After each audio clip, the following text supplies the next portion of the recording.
Hi there, and welcome to Stories with Ari, where stories whisper to your heart and dreams begin with the very first line. Snuggle up, wrap yourself in a blanket. A story is about to begin, one your heart will never forget. Chapter 1: The Lantern in the Forest.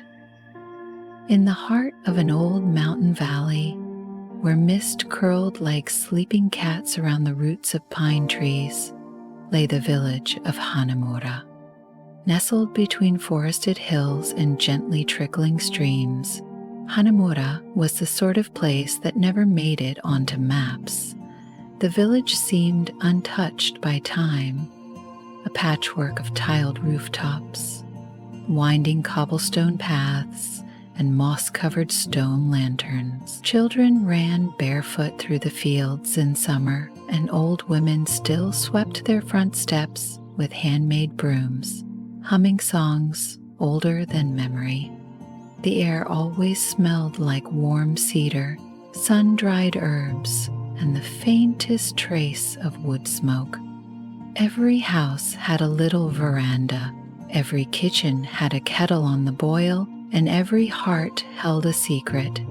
It was the beginning of August, and the mountains hummed with the drone of cicadas. The sun hung heavy in gold, painting the world in a lazy afternoon light. In one of the oldest houses at the edge of the village, surrounded by overgrown hydrangea and a leaning torii gate, lived two children, Aiko and Daichi. Kyoko was 12, slender and quiet, with a wild halo of dark hair and eyes that noticed everything. She carried a small, leather-bound notebook everywhere she went, filling it with sketches and half-written thoughts. Her younger brother Daichi was 8, all knees and elbows, with a laugh like wind chimes and irrepressible curiosity that often led him into trouble. They had lived with their grandmother, Oba-chan, ever since their parents disappeared 3 years ago. The adults whispered many things: a boating accident, a landslide, a calling from the mountain spirits. No one knew for sure. Oba-chan only ever said, "The mountains take what they will, and we honor their choice." Uba-chan was a small woman with a back like a question mark and hair white as snow. She spoke to trees, never stepped on the temple's shadow, and left rice offerings at the hearth every evening. Her house was filled with strange artifacts: a cracked fox mask, bundles of dried herbs hanging from the ceiling, jars of river stones, and a lantern that never needed lighting. At night, Aiko swore she saw the flames inside that lantern dance to some unheard music. On the first day of the festival week, just before sunset, Oba-chan handed Aiko the lantern. "Take this into the woods," she said, her voice like the rustle of dried leaves. "Hang it on the old pine tree, the one with the twisted trunk. You remember the way?" Aiko nodded. She did.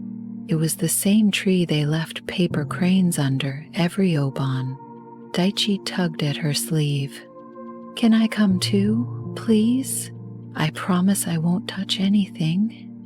Oba-chan looked at them both, then at the horizon, where the sun dipped low behind the ridges. "Only if you walk quiet as shadows," she said. "There are spirits awake tonight." The forest was not far, but it always felt like entering another world. As they passed the last rice fields and stepped beneath the trees, the air changed, cooler, heavier. The light dimmed, even though the sky was still clear. Shadows moved differently in the woods. They followed a mossy trail, guided by the soft glow of the lantern.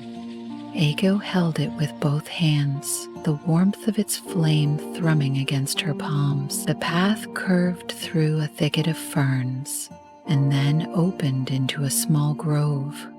In its center stood the old pine tree, tall and gnarled, with a trunk like a spiral staircase. "There it is," Aiko whispered. She hung the lantern on a low branch. The flame inside flickered and then flared briefly, as if stretching. Daichi clapped. "It likes you," he said. "Maybe it's a fire spirit." Aiko was about to reply when they heard it, a rustle behind them too deliberate for wind. They turned. Something stood at the edge of the grove. It had no face, just a blank white mask, oval and smooth with two dark eyes. The body was cloaked in shadows, its form neither tall nor short, thin nor wide.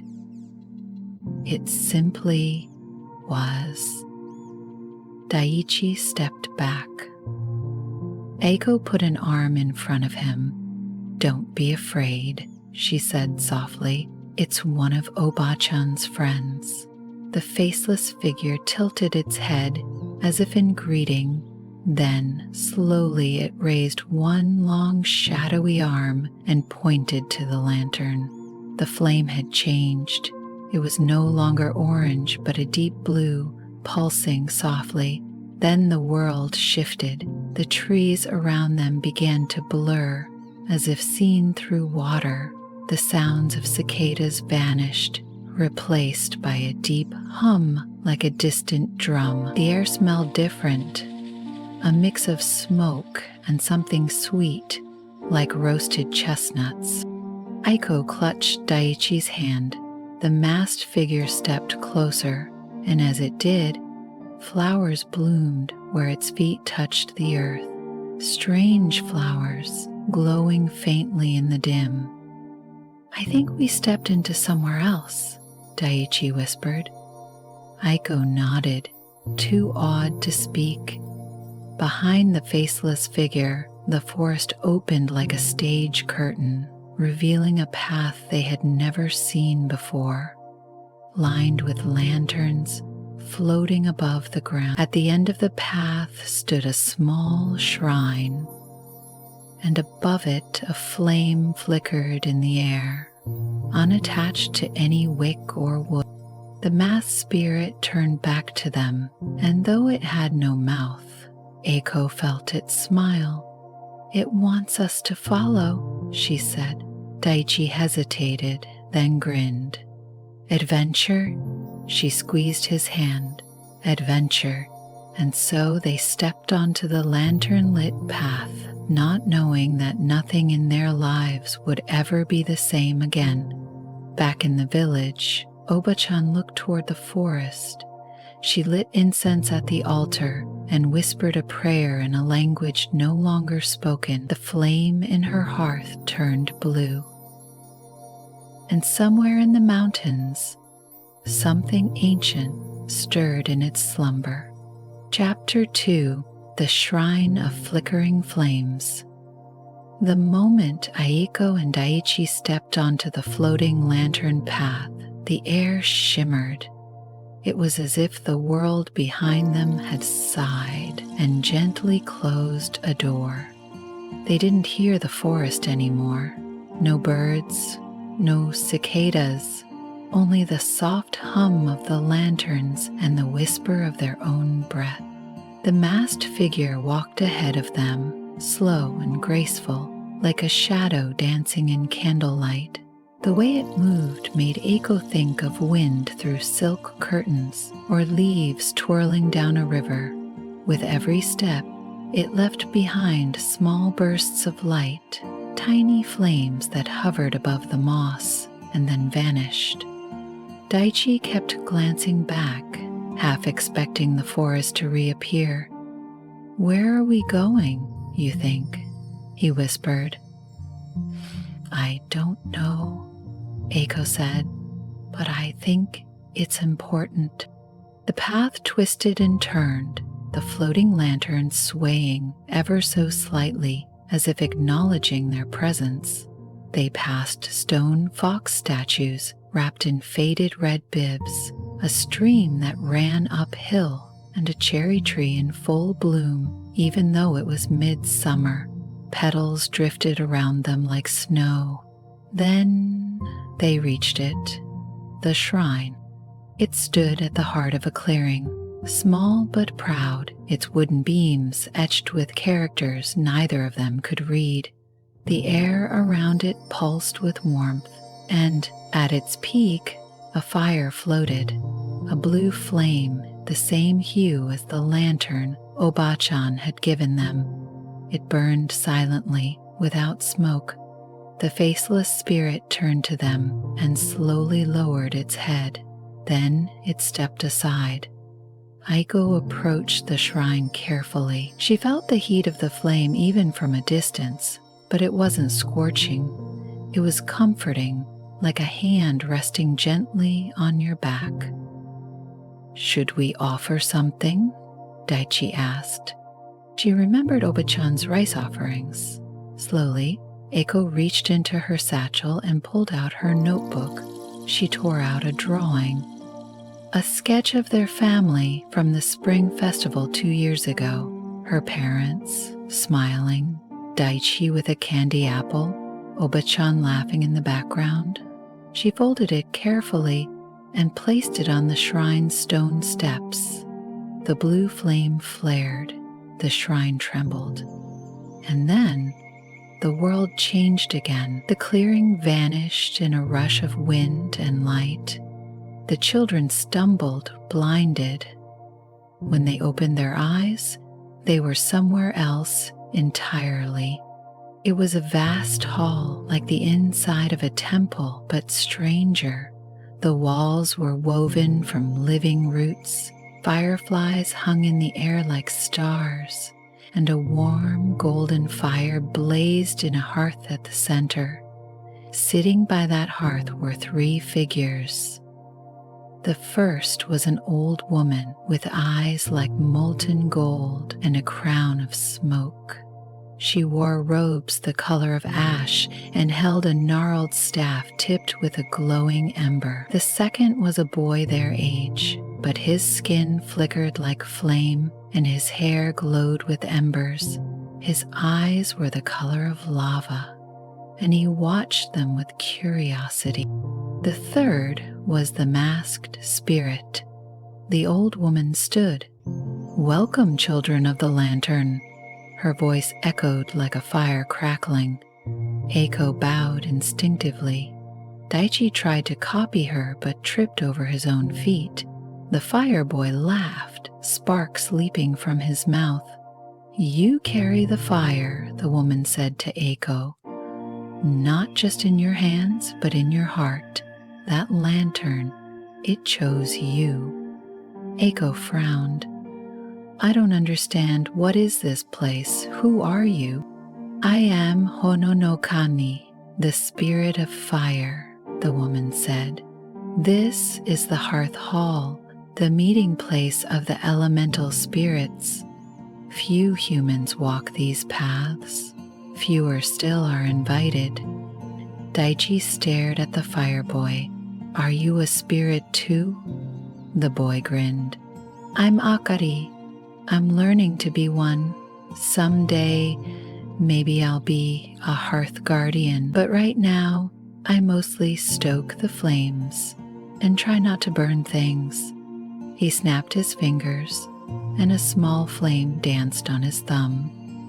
"You have been marked," Hono no Kami said, "by memory, by loss, by curiosity, and by the flame." The masked spirit stepped forward. Hono no Kami nodded at it. "This one, No Face, brought you because the fire recognized something in you. The veil between worlds is thin this season. Strange things stir in the mountains." "What kind of things?" Aiko asked. "Ancient things, forgotten things, shadows that should have stayed sleeping." Daichi looked nervous. "Like monsters?" Akari said, "but not friends either." Hononokami looked at Aiko with a gaze that burned but didn't hurt. If you choose to accept, the flame will protect you, guide you, but it is not a gift, it is a bond, a burden. What happens if we say no? Aiko asked. Then the fire will dim, the woman said, and the path home will close. You will forget. You will return to your village and live as before, safe, but sleeping. Aiko turned to Daichi. His eyes were wide, filled with questions. You want to go home? She whispered. Daichi shook his head slowly. Not if you're going somewhere else. Aiko looked at the flame. I'll carry it, she said. The fire leapt. The air trembled. The lantern appeared in her hands again. Its blue light pulsed gently. Then go, Hononokami said. There is someone waiting, someone who should not be awake. No face will guide you to the threshold. Beyond that, you are on your own. The next thing they knew, they were standing at the edge of a high cliff, looking down into a deep valley shrouded in mist. The forest here was darker, denser. Trees leaned close, like eavesdroppers. The air smelled of rain and earth. No face hovered beside them, then drifted toward a narrow path that wound down into the valley. Aiko adjusted the lantern's handle in her grip. I think this is where the real story starts, she said. Daichi grinned. About time. And together they followed No Face into the unknown. The path into the misted valley was narrower than any they had taken. The world here felt older. Each step was swallowed by moss. Trees bent low, their branches forming archways that creaked when the wind moved through them, like groaning memories. Aiko held the lantern steady.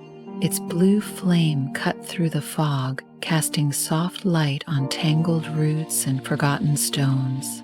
Daichi stayed close, unusually quiet, and even No Face moved with more hesitation than before. There was a weight in the air, a pressure in the chest like holding your breath too long. As they moved, Aiko noticed something strange. The forest whispered, not the wind, words. They came faintly, like echoes in a cave. Not yet, too soon. Sleep must not wake. She turned to Daichi, but he was looking around nervously. Did you hear that? He nodded. It's like the trees are talking. They continued deeper. The path eventually opened into a small clearing with a pond, perfectly round and mirror still. In its reflection, the sky shimmered, not with clouds, but with fire. Daichi reached out to touch the water. Wait, Aiko warned, but it was too late. The moment his fingers grazed the surface, the pond lit up. The reflection of fire became real flame, leaping up in a ring around them. The fog hissed and retreated. The pond went dark. And then the voice came. I've been waiting. It came from within the flames. They parted slowly, revealing a tall figure stepping out like a shadow pulled from the smoke. At first glance, he looked human. Long coat, black boots, gloved hands. But his face was completely covered by a wooden mask carved like a dragon with swirling red patterns. His presence bent the air like heat waves above summer pavement. No Face stepped forward protectively, placing itself between the children and the newcomer. The masked man tilted his head. I see you still remember your duty, he said to No Face, but this is not your task anymore. Aiko felt her heart drum. Who are you? The man ignored the question. Instead, he looked at the lantern in her hands. So the fire chose again. After all this time, Daichi stepped beside his sister. We're not giving it to you. That made the man laugh. It was not cruel, more like weary amusement. I don't want it, he said, but someone else does, and she's waking. Before Aiko could speak, the masked man suddenly knelt down so he was eye level with Daichi. You boy, you have dreams, don't you? Daichi flinched. Sometimes. Dreams where the fire talks, where it shows you doors. Daichi blinked. How did you know? The man stood. Because I had them too, a long time ago. I was like you once, curious, brave, stupid. He removed one of his gloves. His hand was marked with burns that seemed old but never healed. The skin glowed faintly like hot coals. I touched the heart of the mountain. I saw the sleeping flame, and I tried to control it. Aiko finally found her voice. You were chosen too, he nodded, and I failed. That's why I wear the mask, to keep what's inside me in. He turned to leave but paused. You must go to the Mirror Temple. It's beyond the valley, across the Ashen Bridge. There you'll learn what the fire truly wants. No face stepped forward again. The masked man didn't react. He simply faded into the mist, as if the fog had always been part of him. Silence returned. Then Daichi whispered, He knew my dreams. Aiko nodded. There's more to you than you let people see, huh? He looked down. I didn't want to scare you. She knelt beside him. Nothing about you could scare me. But her heart told her this journey was not just about her anymore. Later that day, they stopped to rest in a grove of twisted birch trees. No face disappeared into the mist, as it often did, but Aiko had the sense it was never far. Daichi poked at the campfire they built from dry twigs. You're mad I didn't tell you, he said. No, I'm confused. You never said anything about dreams. They started after Mom and Dad disappeared, he said. At first, I thought it was just nightmares. But then I started seeing places before we went there, like the blue flame, the path, even no face. He looked up at her, his voice small. I think the fire knows me, like knows me. Aiko reached out and touched his shoulder. Maybe it chose both of us, in different ways. He leaned into her side, and for a while they just sat there, letting the wind play through the birch leaves. The Ashen Bridge was not what they expected. It was made of bones, long, pale, curved bones, lashed together with silver cords.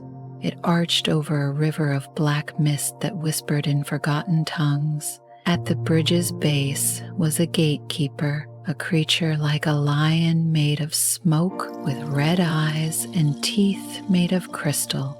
It did not move, but it breathed.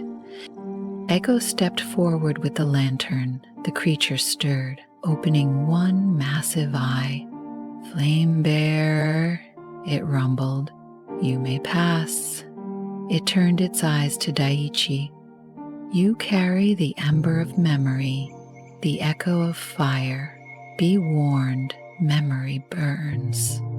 Then it closed its eye. They crossed the bridge in silence. The mirror temple was built into the side of a cliff. Its surface was smooth glass, reflecting not just the sky but thoughts. Memories flashed across its surface as they approached. Aiko saw her mother's smile.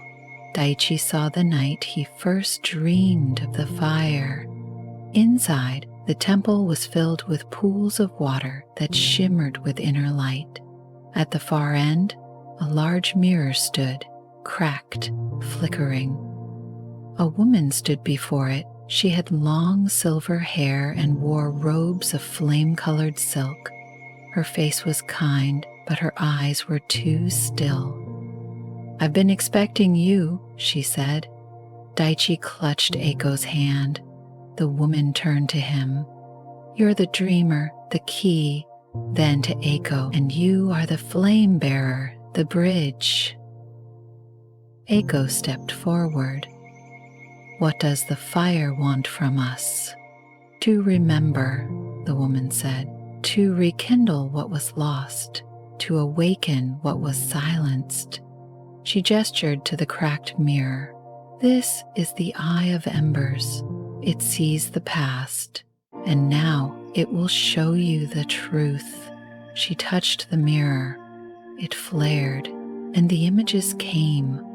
A younger Obachan walking through the forest, lantern in hand. A young man behind her, masked, laughing. The same man from the clearing. Aiko and Daichi's mother and father entering the forest. The mountain rumbling, a flame escaping, a scream. Obachan falling to her knees. A voice. "It must sleep again. Lock it away. Let the children forget." The mirror cracked further. The woman stepped back. "The fire remembers, and now so must you." Daichi fell to his knees. "They didn't disappear, they were taken." Aiko's breath caught. "By the mountain?" "No," the woman said. "By the silence, the forgetting. But the fire never forgets." She turned to No Face, who had appeared silently behind them. "It's time," she said. No Face stepped forward, and for the first time it removed its mask. Behind it was not a face, but a flame, gentle, blue, familiar. Daichi gasped. "It's part of the lantern." Aiko understood. No Face isn't a spirit. It's a memory, a guardian of us. The woman nodded. "Now you must choose. Awaken what sleeps and face what comes, or return to forgetting." Aiko took Daichi's hand. "We choose to remember." The mirror shattered, and the fire rose. Chapter 4: What the Fire Remembers. The shards of the mirror scattered across the stone floor, glinting like stars in the dim light. The flame that rose from its heart wasn't wild or violent. It was solemn. It hovered between the siblings and No Face, casting dancing shadows along the crystalline walls of the mirror temple. For a moment, no one spoke. Then the woman in flame-colored robes stepped forward and placed her hand gently on Daichi's head. "You remember now," she said, "not just what was taken, but who you are." Daichi's voice trembled. "I saw them." "Our parents. They weren't gone. They were trapped, sealed away with the sleeping flame." The woman nodded. "They chose to sacrifice their presence in this world to keep the fire asleep. The world was not ready for it then." Aika gripped the lantern tightly. "But now it's waking." "No," the woman said. "Now you are waking, and that changes everything." The air shimmered, the walls pulsed. No Face stood still, the soft blue fire within it gently flickering. It had returned the mask to its face, as if reluctant to let the world see its true form again. Aiko turned to No Face. "You knew? You've been with us since we were little, haven't you?" It nodded slowly. "Watching, protecting," another nod.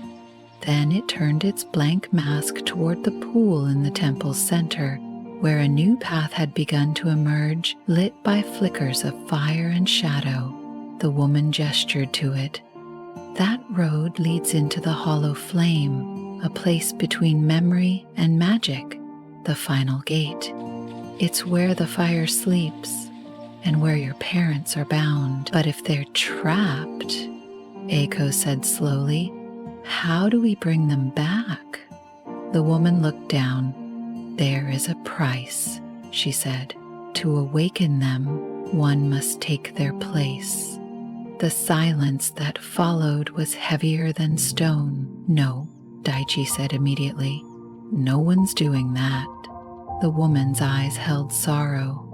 I'm sorry, little dreamer. The world doesn't offer miracles without cost. They camped beneath the mirrored ceiling that night. Aiko sat awake long after Daichi had curled beside her, his breathing soft and uneven. She stared into the lantern flame, watching it move. Not flicker, but think, as if it were a creature trying to make a decision.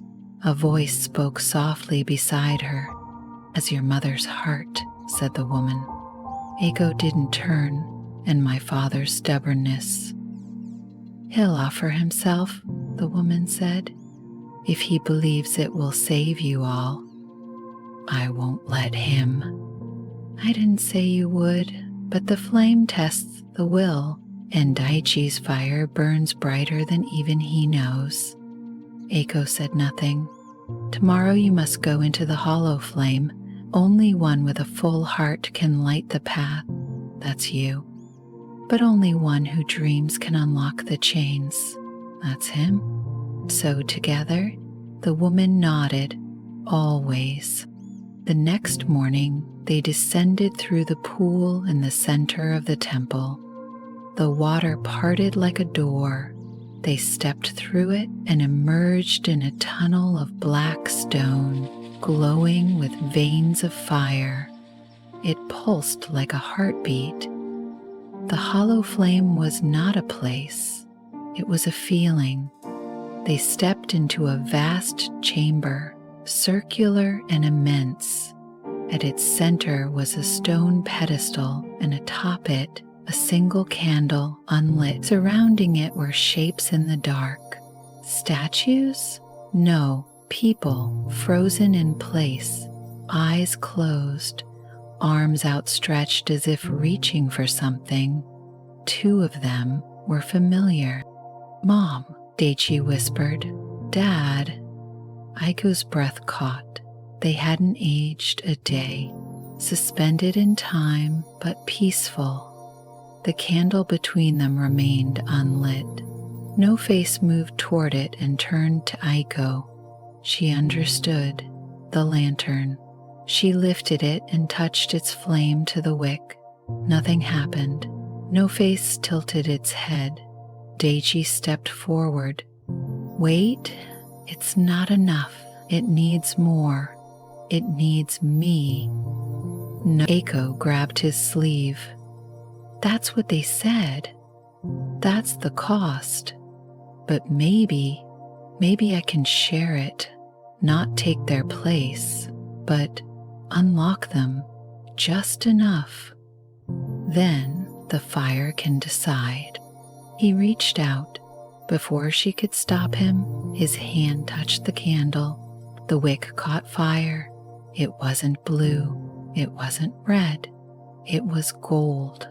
The light filled the room, washing over the frozen forms.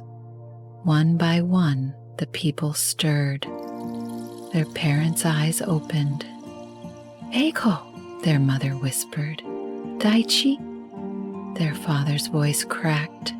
They rushed into their arms. It was real, warm, alive. But Daichi's face had gone pale. He swayed. I just need to sit down, he murmured, then collapsed. Aiko screamed. No face caught him before he hit the ground, cradling him with incredible gentleness. "What's happening?" she shouted. The woman in flame-colored robes stepped into the chamber, sorrow in her eyes. He burned too bright, gave more than he knew. "No," Aiko whispered, kneeling beside him. "No, no, no." His breath was shallow, his pulse flickering. Then the flame from the lantern floated free. It hovered over Daichi's chest and entered him, a breath, a deep one. Daichi stirred. His eyes opened, lit with golden fire. "Aiko," he whispered. I can see everything." "What do you mean?" He touched her cheek. "The paths, the stories, even the forgotten ones. The fire is inside me now, not hurting, guiding." Aiko threw her arms around him. Their parents joined them. It was the first time they had all been together in 3 years. But the joy was bittersweet. Daichi was no longer just a boy. He was something more. Later, as they stood at the edge of the hollow flame, preparing to return to Hanamura, the woman approached Aiko. "You were brave," she said. "I was afraid the whole time." "Bravery isn't the absence of fear," she said. "It's choosing to walk through it anyway." She handed Aiko a small vial. Inside, a flicker of gold. "What is this?" "A memory. In case you ever need to remember who you are." Aiko looked at her brother, now talking softly to No Face. "I don't think I'll ever forget again." The woman smiled. "That's the hope." As they began the journey home, fireflies lit the way, and the trees whispered, not warnings, but songs.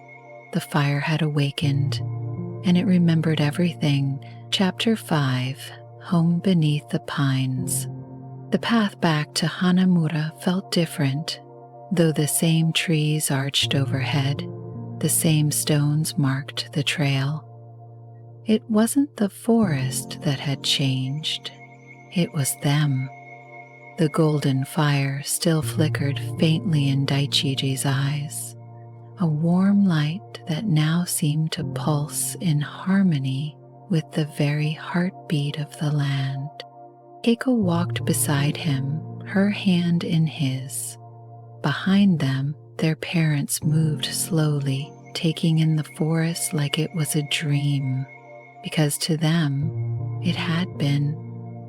The years they had spent sealed within the hollow flame had not passed for them as they had for the world, and yet somehow they seemed more whole now, quieter, like trees after a long winter beginning to bloom. No Face walked last, silent as ever, but now there was something changed in its step. It no longer felt like a ghost. It was family. The mist receded as they reached the outskirts of Hanamura. The village was exactly as they had left it, except for the lights, paper lanterns strung across doorways, casting amber glows in the evening air. The Obon festival was still underway.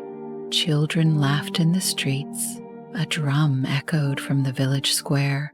"Do you think they'll believe us?" Daichi asked quietly. Aiko smiled. "Does it matter?" He grinned. "Maybe not." Their grandmother stood at the top of the hill just outside their little house. Her broom paused mid-sweep as she turned to see them. Her eyes filled.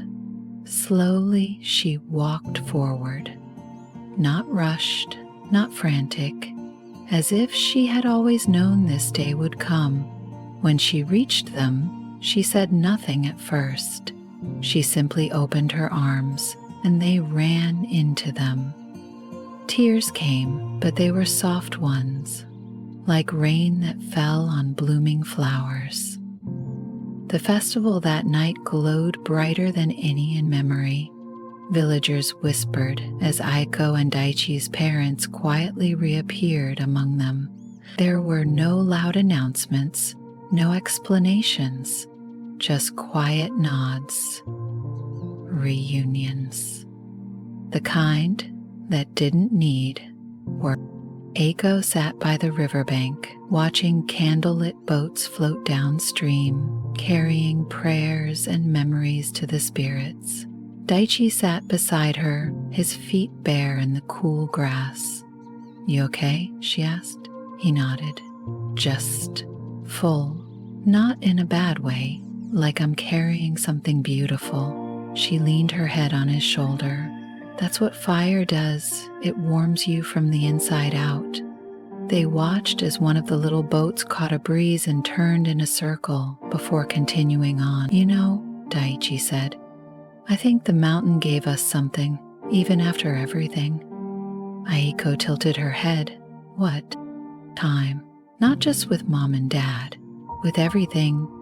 The quiet kind. The kind that matters." She smiled. No Face stood nearby, half hidden in the shadows under the old pine tree where their journey had begun. But now, it didn't feel distant. It felt like a gentle presence, a friend who watches the fire until it's no longer needed. Later, as the stars bloomed overhead and music floated on the wind, Aiko and Daichi danced among the other children. Their laughter echoed through the village, into the hills, and up toward the sleeping sky. Weeks passed, the season turned slowly toward autumn. Their parents settled back into the rhythm of the village. Their father reopened his workshop, mending tools and carving talismans. Their mother returned to the old wellspring, gathering herbs and telling stories to curious children. Daichi still saw fire when he closed his eyes, but now it whispered gently, like a lullaby. Aiko continued drawing, only now her notebooks were full of not just sketches, but maps of forgotten places, tiny poems, and drawings of creatures she couldn't explain. One afternoon, she gave No Face a charcoal portrait she had made. It took the paper in long, quiet fingers and tucked it into the folds of its shadowy robe. Then, without sound, it bowed deeply and vanished. They never saw it again, but they felt it, always. One clear evening, Oba-chan sat them both down by the fire. "Do you understand now?" she asked. "What the flame truly is?" Aiko nodded. "It's memory, love, pain, hope. It's story," Daichi added.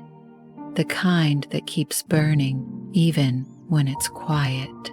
Oba-chan smiled, her eyes misty. "Then you've learned what I hoped you would, and the world will be gentler because of it." That night, Aiko placed the lantern, still warm, still glowing blue, on the windowsill, not as a warning, as a welcome. Years passed. The village remained small and quiet, but something subtle had changed. People spoke a little more kindly to the trees. Children left offerings at the old shrines. Lanterns stayed lit just a little longer at night. Aiko grew into a quiet, strong young woman. She taught drawing to the children, and every winter she wrote a new story to read by the fire. Daichi became a boy of the forest. He knew where the roots whispered and the wind listened. Sometimes, when he stood alone beneath the pines, the flame in his chest flickered again, and he smiled. Their parents aged slowly, their hands always busy, their hearts always full, and Oba-chan, old as the hills, watched them all with peace in her eyes. One summer evening, she fell asleep by the hearth and didn't wake up, but the fire in the lantern glowed brighter than ever that night. They buried her beneath the hydrangea bushes she loved near the leaning torii gate, and every year they left rice and a painted stone for her. In time, people outside the valley heard strange tales of Hanamura, of trees that bowed in storms, of blue lanterns that floated over streams, of dreams that led lost souls home. But none of that mattered to Aiko and Daichi. To them, it was never about magic. It was about remembering. It was about love. It was about walking through the dark and finding warmth at the end of it. One autumn night, Aiko stood beneath the old pine tree again. She lit a small lantern, not with fire, with memory. The flame that bloomed inside was golden. Daichi joined her, and together they hung the lantern on the same branch as before.